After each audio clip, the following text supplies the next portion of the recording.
Hello, this is us, Alicia and Valerie. and we are here for today's episode. Do we say episode? Video? Yes. Whatever, of Legacy of Love and Laughter. Today is November 1st, 2022, just so you can keep track. And I start with a question. What is scarier than Halloween this year? Voting Day. Voting Day. It's sad to say, it's not the way it always was. You know, the political scene was always a little bit contentious. I'm not going to lie about that. But this year, I have to admit, it's downright scary. Now, I know our kids, you know, all you guys, you're with me in it. You understand it. Even some of the grandkids. That's how old we are. But this is kind of for the future times, so that our great-grandchildren and everybody will, and even our grandchildren, because they don't remember what it was like for us for sure, unless it's this second time around. So this is not going to be exactly, it's going to be heavier on the love than the laughter. So back in the day, what did you remember the excitement of when it was getting to be time to vote? Well, not until I was really married. I think it was when although I shouldn't say that. Now, wait a minute. When we saw Eisenhower in a group of cars going down Route 66 in Middletown, we all had our little flags and everything. That was exciting because somebody told me it was exciting. It was President Eisenhower, or soon to be President Eisenhower, I guess. And that was exciting. But after that, it was like, just forgot all about it until I was a young adult and discovered what it was really like to get involved. Yeah, I didn't even get involved. I know we've talked about this before, but it's worth repeating. I did not get involved until the first time I voted when I was 30 years old. And I voted in the primaries for Reverend Jesse Jackson, inspired by his push to excellence. And I know things went a little downhill with him. Anyway, we have something we want to show you from back in the day. And that's when Valerie was just old enough to vote, and I was not, even if I could. You knew a little bit more about local politics up until that year that president was going to be that candidate was going to be running for president, and the whole world was taken by storm by this man. I was impressed. I'm sure not everybody was impressed, but I was impressed, and a lot of other people were. Finally, a politician I could understand, and he felt like he was speaking to a young audience. I got it, and most of my friends got it. Some people never got it, unfortunately for them. So she's got something to show you. Okay. You're probably going to have, I'm going to have to stand up. Because it's big. This is when people will get excited about voting. Now we're going to tilt it to get there with this. So this was back from when JFK ran for president. And also, I can't see that guy backwards. Lodge, Elsa Lodge was there. That wasn't president, though. Rabinoff? Hang on a minute, I got to read it. Ribikoff. Yeah. So, now Valerie, of course, has this with all the buttons, and people would wear buttons, and It was exciting. Yeah. Pick your man. Everybody was cheering. Everybody was happy, no matter what side they were on. They weren't. This was exciting. Yeah, they weren't fighting or threatening. Oh, yeah, they'd have those little barroom, yapper fights. But, so that's just the kind of excitement. They'd wear Uncle Sam hats and wave little flags, and they didn't need any tactical gear. No, and nobody was angry. They just were trying to get you to vote for their man. Yeah, so that is hers, and we all know about who takes good care of their stuff and who doesn't. This is what I have left. This is a little JFK pin, see? There we go. And I got that when I went to go see Senator Kennedy present in Hartford, Connecticut. Okay, we can put that back now. Thank you for bringing that over. That was big and clumsy for her to drag across the street. For a long time, it seems that we forgot. What I think one of the most important things people should know is that the United States is to be a government of, by, and for the people. And somewhere along the line, people got lazy. And I would say it was kind of like sliding from my generation for a couple of decades. I just trusted everything. I just didn't realize how important it is to vote. And you had to have it explained. It's not just, oh my God, boring speeches and all that stuff going back and forth. And television was boring. First of all, it was black and white. And it was not exciting to listen to politicians until Kennedy came along. Something started happening to the young people and paid more attention. They wanted to know more. Well, I wish they'd paid attention more, because when there was good things happening, everyone just said, "Let George do it." I'm guilty as charged. Everybody in my group, it was like, let the older people do it. Yeah. They know what they're doing. They've done this before.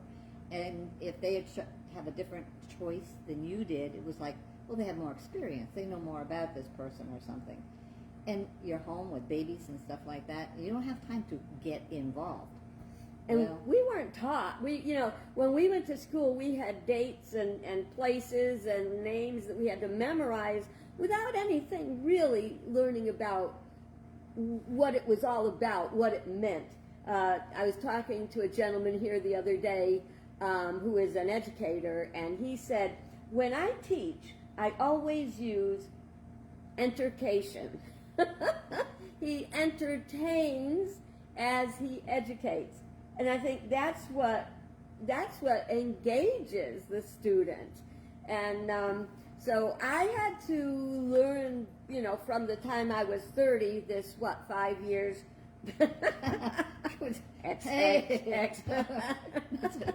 That I had to self-educate on voting, and I really got it. We are of, by, and for the people. When we started to push off, abdicate our responsibility and say, let George do it, is when we got in a lot of trouble. And so, it's not like we like to think that everything kind of went sour, around 2015, but it was already going off track. It seems people were losing respect. I want you young guys to know it was not always that way before, and I think it can get back to having respect. I think we got off the track, and we need to get back on the track. You think? Too many people are like tied into the emotion, the negative stuff. Their candidate is the only one. I mean, they're doing terrible things. People are jumping on the bandwagon. I don't know where all that stuff came from. It's like all Americans are against each other. It's frightening. It's really frightening. It's sad. We've been told that if you're going to travel or anything at this particular time, make sure you have nothing on your car or your motorhome or whatever you're traveling in that says what party you're in preference of, or even American flag. Just don't have anything on your vehicle or anything that it might indicate that somebody who does not agree with you, you don't want to have any of that stuff. Unfortunately, today that literally can be deadly. For those of you in the future that are not listening to this when it's made in 2022, still 22, that, the Nancy Pelosi, who is the Speaker of the House of the this year, she's a Democrat, and her husband was attacked in the middle of the night someone broke into the house with a hammer and zip ties, and he was looking for Nancy Pelosi so he could tie her up. And what they say is his confession said he wanted to break her knees, and if she said that he was right, not her, that she'd be okay, he'd let her go, but if she didn't agree with him, then he was going to break her knees so she would have to be wheeled around in a wheelchair, as a sign to all the Democrats that they better watch out, same thing could happen to them. We've always had friends that are Republicans and Democrats. Some are on your side, some are not. But it was only politics. Only politics. It didn't mean anything. It was like, okay, you're a Democrat. You have a register or something. And if that year when you registered, the guy who was on top is the guy you want to vote for. So you registered Democrat, and they said to you, you don't want to be independent because then you don't get to vote in a primary. All overwhelming. But as we've gotten older and you start realizing what it all means, it really is important. It is important to care about the government. And the reason we're doing this today, and it's not all bubbly, silly stuff like, we're normally inclined to do, is because it's really important. It's important. Sometimes we're afraid to say these things in front of our own children or aunts and uncles or what. I used to be able to get into a damn good debate with my ex-husband's uncle. But that's what they were. They were squabbles and debates and throwing your hands up. And there was no respect lost. There was no hate. No. It was just... It's your opinion. It's your and opinion. And that's okay. You don't get beat up for your opinion. Yeah. People might not agree with you, and they might never come to see you again. Well, that's a minor thing compared to what's happening nowadays. The violence and the things that the people are doing, going after somebody with a hammer, and they're breaking into the Capitol building, and I'm sorry. And pooping on the walls and the floor, and beating people with flags, and it's all because of... It's like a horror movie. Yeah. And you guys in the future, you'll be looking at your history books, and it's all it's under one big lie that is at the core of what really pushed us over the edge. And if you're thinking you don't know whether it's true or not, it's true. I'm sorry, it's true. Yeah, do your homework, and you will find out it was a free and fair election. So now there are guards, armed guards in tactical gear that are protecting the ballot boxes. And the reason that Valerie wanted to share this topic today, because it sure is a delicate one, is because she's headed out of town. Where are you going, Val? We're going to head for the Florida Panhandle, where it's warm and breezy and lovely ocean. We're only going to be there a week, but we're really looking forward to it. And we know how to be careful. We're going to do our best to get down there. Unfortunately, it's going to happen right over Election Day. Everybody's going to be out voting and stuff. There's going to be an awful lot of high energy. So we're going to have to be very mindful of what it is that we're doing and where we're going and what we're saying, so keep our fingers crossed and everything. Hope everything goes well and we don't get a flat tire or something foolish like that. Yeah, we've never been afraid on about voting and voting day, and you can't have a bumper sticker and you can't wear a shirt or anything that identifies you lest you annoy someone and they decide that you need to be taken out. That is unbelievable to me, and to a lot of you guys, our grandkids and like that, this is just going to be what was unfortunately almost normalized. It's the way it is because it's been that way, you figure, for 6-7 years, and so that becomes a big chunk of your life for some of you. And you don't want to talk about politics with your friends anymore because it always erupts. It's never like, yeah, maybe you're right, or no, I don't think so, or I don't agree with you, and then just let it pass. No, you determine who your friends are by how they vote. That's really too damn bad. That really is awful. It is, because I have some friends that we just don't talk politics. I have a few that I can talk politics with that are not the same party that I am. And it's okay because we love and respect each other and can have that discussion. Other people, if it's going to cause a problem in your relationship, don't go there. Yeah, you don't have to go there because, in all honesty, you're not going to change anybody's mind. The one thing that changes people's minds is experience. And in our lives, we've had some.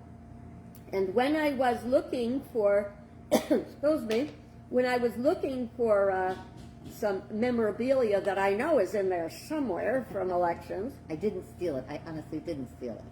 No, yours is all in a case. That's right. I locked it. But I did have some other things I wanted to show because your vote and your ability to speak your mind safely and have your convictions based on truth, principle, fact, not opinion, okay?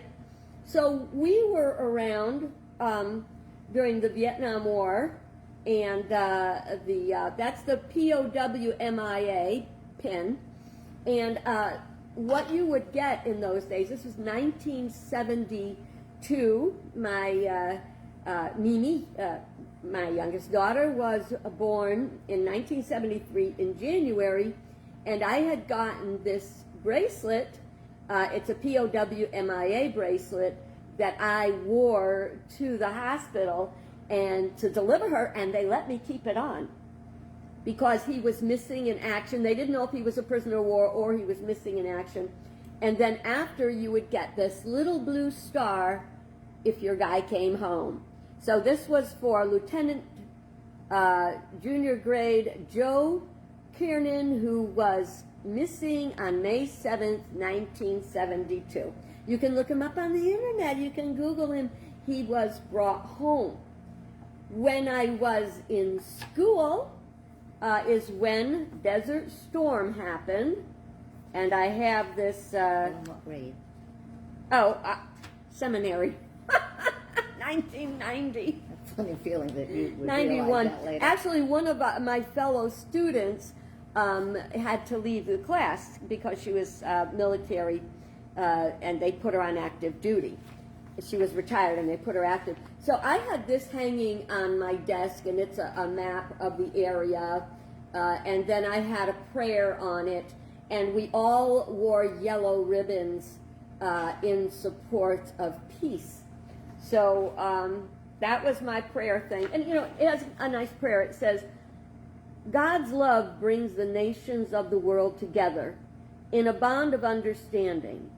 We move forward with a new vision of peace, justice, and universal good. You know, I don't know how you feel about that, but I sure would love to see that manifest, and we want to keep those thoughts. Do you remember anything particular about Desert Storm and the... No, I don't. I must have been in the throes of raising children and stuff like that, and I was just on my day-to-day things is what I was thinking about at that time. Yeah. And another one that some of you all, no, you guys don't remember it firsthand. My kids do, but grandkids weren't there. And that is, well, yeah, actually, two of my grandkids were there. And that was September 11th, 2001, when the Twin Towers were attacked, when the Pentagon was, they tried to hit that, and then we had the flight go down when they decided, a few very brave people decided to lose their lives so that that plane wouldn't crash and kill more. Boy, it was really tough. You know, we have a choice. It was a nightmare. It was a nightmare. Believe it. My daughter called me up and told me.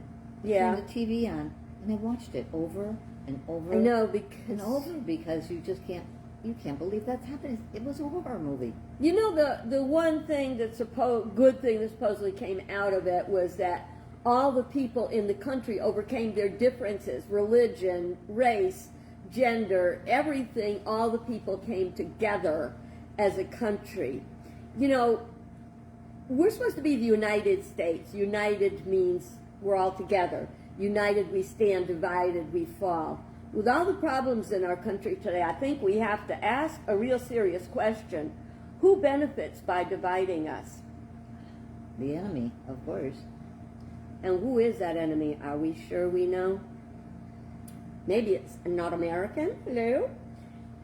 Anyway, we really didn't want this to get heavy. At the same time, voting is heavy important.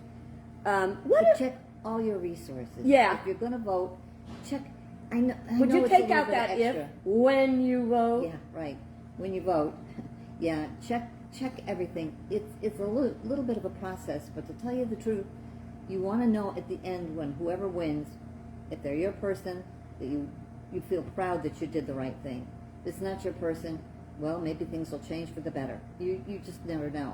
But your responsibility to vote. Express yourself. Everybody should do it. And not in a mean, spiteful way where you're fighting about it and pushing and shoving about it. Just study a little bit. Just check out both sides. You know, it doesn't mean you're always right, because somebody could sneak in under the fence and be the worst person in the world, but they romance you right into it. So check it out.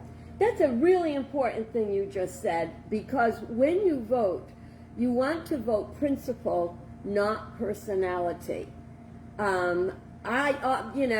know that Val, big Kennedy fan. I was a Kennedy fan, but what did I know? I was a Kennedy fan because he was good looking, had a wonderful young family, and a dog. And he was young for president. And he was Catholic. He was young. And he was Catholic. That had a lot of points. Yeah. Well, I mean, but that is called voting personality. When you vote principle, you look at their voting record. You have to say to yourself, what's important to you? What is important to you? Now, this is really important. We tend to look at the little things like gas prices, the economy, and stuff like that. But these problems are not really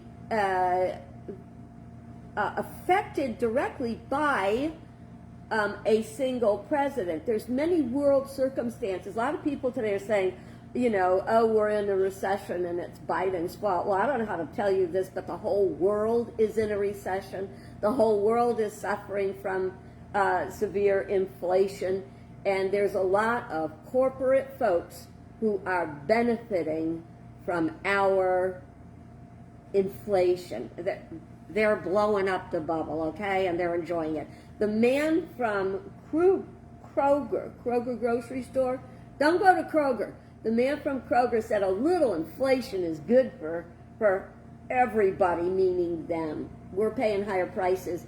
They're getting higher profits. Do your homework and you'll see. You just want to make sure you're standing up for what's important to you. Women's rights, equal rights. When we were younger, a lot of times you'd go in to vote, you kind of maybe knew who you wanted for president or whoever was the main candidate for whatever you were voting for. But the other parties, you didn't even remember their name. It's kind of a good idea to see what it is that they want to happen. If they get elected, what do they want to see happen? Is that what you want to have happen? Does that seem like a good idea? You don't have to vote for a whole party ticket. You have a choice. You can vote for Republican, Independent, and write in a vote if you want, if you don't agree. But the thing of it is have a little bit of a choice there. Try not to just vote a straight sticker because you're a Democrat or a Republican. Think about it a little bit. Think about the good of the whole, not the good of the individual. And guess what? You can run for office. If you think you can do a good job in convincing enough people, go ahead. Shoot. You can run. And that's the one last thing that I think is really important. Get to know your local politicians. I'm very happy to say I know politicians on either side. I can have conversations with them that are healthy and sometimes productive. But you got to get to know. Be active in your community. Stand up and speak your truth. Yeah. Doesn't hurt to join in a little bit. The support of people who are on your side makes you feel good. And if you're voting a certain way and you don't agree with the other people, give them a chance to say their part. So you can say, maybe you change your mind. Maybe they can change your mind. You just never know. Maybe it doesn't matter. And just, you know what you find out a lot of times? You both think a lot more alike than you ever thought you thought. And absolutely. Yeah, so principle, facts and truth before personality. And how does it affect your life? You're voting, whether you win or whether you lose. You made an effort and you went out there to make it the best choice possible. So you want to make sure that you vote. Just vote. Yeah, because if you're not making a difference, if you're not being heard, if you're not expressing yourself, then you will be molded by what somebody else does. So have your say. Vote your conscience. Vote what's best for everybody, but for God's sake, vote. And don't pick on somebody just because they don't vote your way. That's true. You don't make friends that way. You should just, if you're good friends with somebody, leave it at that. You know, even if you find out you don't agree politically, it's not what it's all about. But you've got to stick to your guns and know why you're voting, and know why you're voting for who you're voting for. Yeah. This is another important thing. Sometimes it said, if you don't do something, this is one of our unity teachings, if something's wrong and you don't do something, God will. So if we don't stand up and be active in what goes on in our country, the law of cause and effect will come back and bite us in the butt. So, you know, they say that you need a common enemy. They say to bring two sides together, you need a common enemy. We were just watching that on Cobra Kai because We have to admit that we watched that. I love that show, but two different dojos had to come together to form a party, a united front against a very evil Cobra Kai dojo. Just saying. But She's helpless, absolutely helpless. One would have thought that when the Iraqi war happened, Desert Storm, it would have helped bring us together. But it didn't. Now, 9/11 brought us together for a little bit, but then it didn't. One would have thought that the pandemic would have brought us together, but it didn't. They're trying everything. What will bring us together? Is that a good question? It's hard because sometimes families are drifting a little bit. Nobody wants to travel. You know, it's just to see each other, the distance to go to visit and stuff like that. Maybe they'll have something. A friend of mine just called today and said, well, I was over there to visit you the other day to pick some stuff up, and I get home and today I tested myself and I have COVID. So check on how you're feeling. Do a test. See how you are. Make sure you're okay, because you're going on a trip, you don't want to have COVID. So people are like, so they're drifting apart, you know. It's so sad because you hug people because you're happy to see them. Now you don't want to get within 10 feet of them. Right. We want to be one. We were meant to be one. When I say one, I just don't mean the United States. I mean the entire planet. Because if we all work together for good. I have a program called Be a Change Maker, MACR. And that's to know that we are mutually accountable and collectively responsible to and for each other. And it's oneness in diversity. Don't worry about being homogenized. Just be your unique self and vote your conscience and work together. We're inviting you, come on, you know, work together with us. We may seem old, but we're eternally young in spirit. But you guys that are way younger than us, you're the ones that are going to have to live on this planet when we exit. Oh, God, don't make me come back. Okay, my friend. We'd like to be there with you guys, though, you know. Oh, as long as we can. We're not in any rush. We're We're not in any rush. But we'd like it to be a clean, healthy planet. Let's do that together. Yeah. All right. It's easier than you think if you just one step at a time. Okay, next time we'll laugh more. Is it possible? Yeah, because this is pretty heavy. Yeah. All right, we are off to our day. God bless you. Tuesday or before, go out and vote. Don't let anybody take your votes away. And it is important. Do not be deceived. There are those who would prefer fascism where you don't get a choice. Right now, you got a choice. Make it. Bye. Yes. Be safe. Love. See you next time. Safe travels.